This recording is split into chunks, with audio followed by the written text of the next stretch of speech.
I've just walked pretty much the full length of Moana Beach, and as your self-appointed little community beach watch nerd, I thought I'd give a quick update.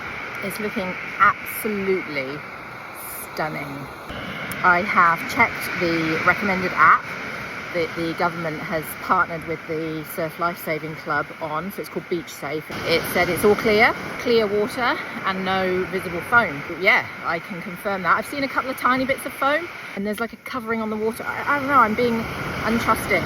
And of course on my video a couple of days ago I did say about community, we've had all that, you know, glossy info brochure come through, but community are now watching community. I'm actually going to be giving a keynote later this week and it's called The Power of Us. And I'm going to be talking about this specific crisis. In fact, I may well even play this video at the end, so hello if I've just delivered that keynote. It's called The Power of Us because as a community we hold immense amounts of power, and what's happening right now, even on this beach, is we're influencing each other. You know, there's a dad with his little toddler. I've passed a couple of dog walkers. There's a lot of fish still around. It's those little, I think they're called leather jackets, blue leather jackets are they called? Something like that. Never knew about them before all this. But we're watching each other. And even I just said I don't trust the app. There is foam. Actually, it looks pretty stunning. And I've just walked past the Surf Lifesavers all in the water. They're splashing. They're having a good time. And I've even just sent a photo to my 13-year-old saying, it's looking amazing down here. Speaking of my 13-year-old, actually, she suggested something that I think is genius, but I'm pretty sure it won't happen. She said, what we all need is little individual algae bloom testing kits so that before we get in this particular bit of water, we could kind of dip it in and just check the levels. I love that. Is there such a thing out there?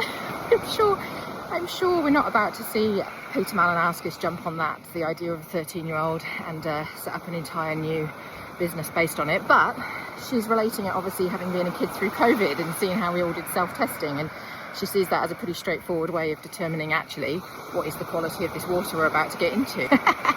Faith Coleman, I bet you've got a self-testing kit. How can we manufacture that? Make a little entrepreneur out of my 13-year-old. A final point that I'm just going to finish with is that when and if we do get back in that water, and it is looking glorious today, I want us to really think about the privilege of us getting back in that water, because as somebody that's walked on the beaches through these horrible times, there's so many species have lost their lives to this, and I'm going to sound a bit hippie here, and I'm not particularly hippie, I'm just a human being who feels everything. And I think if we get back in that water and love it and we splash about during the summer, amazing, but it's a privilege of humans, and actually we've destroyed this particular bit of Gulf.